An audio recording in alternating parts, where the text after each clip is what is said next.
അവിടെ നോക്കിട്ടാടി. അവന് ഓവർടേക്ക് ചെയ്ത് വന്നിട്ട് എന്നെ ചെയ്ത് വിളിക്കണോ? ശരിയാക്കി തരാം. ഹലോ ഹലോ, എവിടെയാടാ? ഞാൻ ജംഗ്ഷനിലുണ്ട്. ഇപ്പൊ റോഡിലൂടെ ഒരുത്തൻ വരുവാനൊന്ന് പിടിച്ചു നിർത്തണേ. അവനെ ഇടിച്ചിട്ട് നിർത്താതെ പോയി. ആ ശരി. വണ്ടി ഒതുക്ക്. എന്താടാ വണ്ടി ഇടിച്ചിട്ട് നിർത്താതെ പോണേ? അത്ര വലിയ ആളാണോടാ നീ? ഇപ്പൊ അവള് വരും, എന്നിട്ട് പോയാ മതി.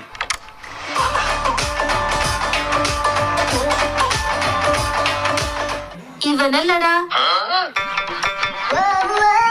എന്താ കാക്കി പാൻറ്റൊക്കെ ഇട്ടിട്ട് KICB കാരനാണോ? ഇന്ന് ഓഫീസ് ഒന്നില്ലേ? ഇല്ലേ, ഞാൻ ആരാന്ന് വിചാരിച്ചിട്ട് നിങ്ങൾ സംസാരിക്കണേ? ഒന്ന് താഴെ നോക്കിയേ.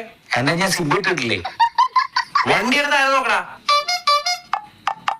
PULICE പോളിസി ശരിയല്ലേ? ആ, ഇൻഷുറൻസ് പോളിസി എന്നാണോ? എടാ പോലീസാടാ. പോലീസാന്ന് ഞങ്ങൾ അങ്ങനെ വിശ്വസിക്കും.